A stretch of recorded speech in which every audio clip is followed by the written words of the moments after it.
Welcome to another episode of Mondays with Milt. Hey, I'm out here again with Chad Anglin. You may recognize him from a previous Mondays with Milt.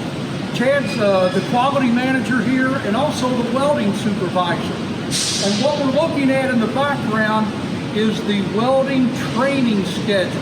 So when we get new welders here, they go through a rigorous training process. And I'll let Chad kind of update you on that.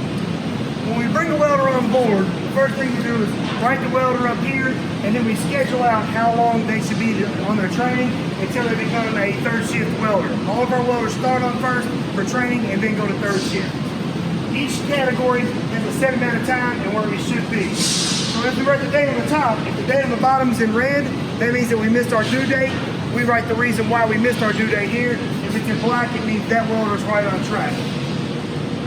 In addition to the training form, each welder gets assigned a folder. As you can see, we do have a rigorous training program. It's about 10 pages long, and as they complete one section, we complete one page, and that shows what they've been trained on and where they're at up to date. So this has been a great addition to the WireCrafters, the capacity we now have in welding, because we take this very seriously. Because Chad's over the quality department, this keeps the mistakes that go out the door at a very minimum, because we're confident that when the welders come through this training process, they've really got a good handle on everything we need. So Chad, thank you for your time. We'll see you again next week on another episode of Mondays with Milt.